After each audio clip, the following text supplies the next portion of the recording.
Michael, obviously you were pretty emotional coming out the field. Kind of what's going through your mind right now, and have you been able to process the loss? This team's so special to me. And just for this book of the chapter to close for this team, as far as we can't play another game together, that hurt. Emotionally, that hurt.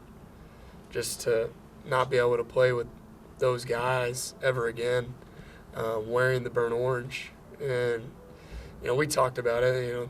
This team's not over. We're going to stay together. We're going to communicate. We're always going to have each other's backs. But, the season's over, and that hurt.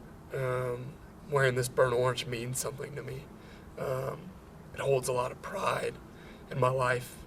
I'm a fifth-generation Longhorn. I grew up wanting to be in this stage every moment of my life.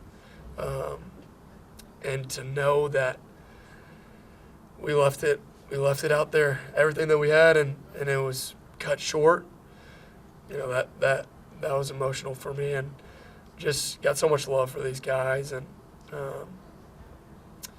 came in here a walk-on, and now I'm an All-American, but I don't care about that. I care about the love of my teammates. That's truly all I care about. Those are cool accolades, but hearing that a teammate loves me is so much cooler, and it's so much just fulfilling in your heart as a teammate, as a leader, as a guy on a team. I tell everybody football is the best sport in America. It's the best sport to ever be created because you get faced with real life adversity, real life challenges in your life.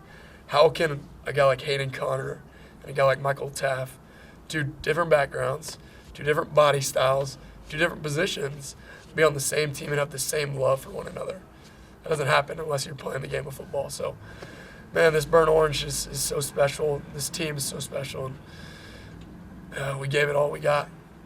It's clear how much you love this team. What goes into your decision now as far as your future? Yeah, and I hate looking at the future because future decisions, you got to make it based on your best decision for yourself. And I hate that because I care about this team. I could give a crap about success. I care about significance. I care about when I'm 60 years old, somebody talking about, hey, Michael Taaffe was a legend at Texas because of what he did off the field, what he did as a leader in that locker room. Not for what plays he made on the field, but being significant. And so that sucks that I have to make a decision, a selfish decision.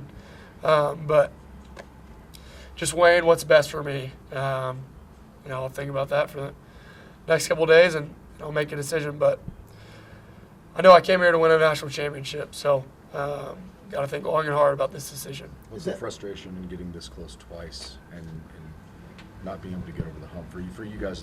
You've all been together now for a long time. Yeah, just knowing that we felt this pain last year, and all the guys that were in the locker room hugged each other, and the guys that were returning, we had a sense of a look with one another. It was like, all right, nobody's going to believe in us. We're going to the SEC. Nobody's going to count on us to be the last SEC team remaining. We're the only team to go back to the Final Four back-to-back years.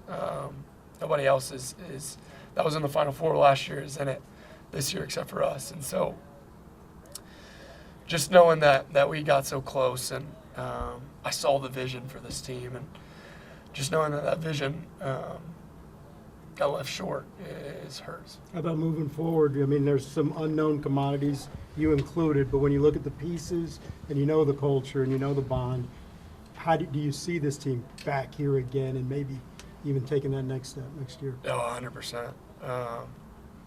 I don't like giving other teams bulletin board kind of comments to attack us, but I'm confident that if I'm on this team, if I'm not, the burnt orange, there's a standard set. There's a really high standard set. And the guys in that locker room are going to uphold that standard and try to excel to that standard. So I got no doubt in my mind that the standard is the national championship. That's the standard. When you wear the burnt orange, you got to be the best. And if you're not the best, you're not good enough. And tonight, we weren't the best, but I truly believe that this team is something special will go down in history. You talked about not playing with this group again. What were the conversations with you, Makuba, and Jade in the locker room? First word was love you. You know, and it was bittersweet for me, Jade, and Drew, because, you know, being the hometown guys, representing the Burnt Orange, representing the great state of Texas, to play for that was hard to know that we won't ever get that back again. But we're going to be so close. We're locked in for life. We're going to be so close. The hard ones were, you know, the guys that live in, I don't know, just throwing a random state out there, Louisiana or Alabama or California, that they're going to go on to do great things. And I have no doubt, but maybe my path won't ever align with them. That's the hard ones, because you come in here not knowing anybody. It's the hardest thing in history of sports. You got guys from California, you got guys from Texas, you got guys from LSU, Louisiana, Washington, D.C., all these spots. And then you bring in transfer portal guys, and you're trying to make a bond together, a love for one another. That's so hard, but damn, we did a good job of that. And so it's tough to know that, you know, we fell short as far as a national championship, because that was the vision, but as far as the love for the team, we never fell short on that. Barron told us that he likes to sit in this feeling for days sometimes and use it as motivation later. Are you a guy who sits in this, or are you ready to flush it and move on to the next thing? Yeah, I mean, that's a good question. I'm a competitor. I hate this feeling more than I like winning. I probably hate losing more than I like winning, because it's just like, what else could you have done? Like, I'll have no regret because I left it all out there, and my teammates should have no regret because I know every single one of them left it all out there, from the bottom to the top, from the scout team to the starting quarterback. Everybody left it all out there, and I know that. We accepted that challenge. Nobody told us we were going to win this game. Stephen A. saying, "I'm scared they're going to get blown out." The other guys saying, you know, they're never going to stand a chance. We believe in ourselves. We believe in one another, and we should never have any regret because we played our hearts out, we played our butts off, and just knowing that you're a competitor, you hate losing, that's tough, but we should all be proud of ourselves. Mike, at the end when they were playing the eyes and you looked like you were emotional, can you describe the rawness of that feeling and also the embrace you shared with Jelani after? Yeah, I mean, for one, not knowing what the future holds for me. Sam Ellinger's dad that passed away always told us, you see in the eyes of Texas, no matter what's going on.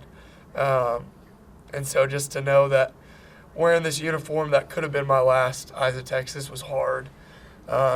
Looking at everybody on my team, looking at their faces, just knowing that, you know, there's an end to everything, and that was really hard. Now, Jelani, he was one of those guys that I didn't really know coming in to this team. Nobody knew what position he was going to play. And he came into our room this year, and the love that he had for one another was unmatched. I mean, I told this to y'all before, but go watch Andrew Makuba's pick against Georgia. Go watch my pick against A&M. Go watch my hit against Clemson. And the sideline, number 25 is the first guy that's running out there, just so happy for us. And so he's going to be, oh my gosh, if y'all want to write about somebody, write about Jelani McDonald. He's something special. He's something to watch. Never seen somebody with that size, with that frame move the way that he moves. He's going to be special. What's the standard for this defense now going forward? Best in the country. We showed that this year. That when we're playing our best, it's the best in the country. So that's the standard. The guys coming back, Jelani, Manny, Colin Simmons, and then the unknowns that, with myself included, the guys that are going to be in that locker room, oh man, it's gonna be a scary defense. And I know they know the standard. I know they gotta excel the standard, and so those guys want it badly. Michael, what happened on that 4th and 2? It looked like y'all were, I think Ant said y'all were man. Yeah. Oh shoot, there's Great House. Touchdown. Westlake guy. Love Great House. But yeah, we were in man. And every time in man, usually the beater is +1 run, and that +1 run is the quarterback. So, obviously Will Howard's a hell of a competitor.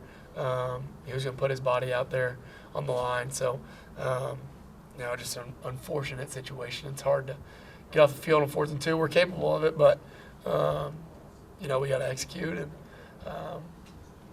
gap for gap, got to do your job, and we left it all out there. After Last they, question. Let's do 2 last ones for Mike. after they tied it 7-7, they hit the screen right before the half. Kind of how critical was that when you look back on it?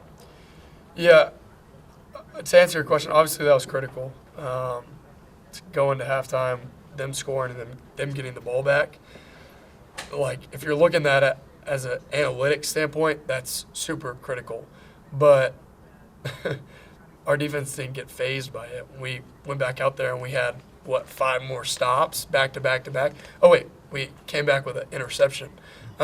So a lot of teams could get scared that, these explosive plays really hurt your defense, really hurt your team in general, and kind of, get a ball and don't want the moment. But everybody on that defense wants the moment. I'm so proud of those guys. Last one?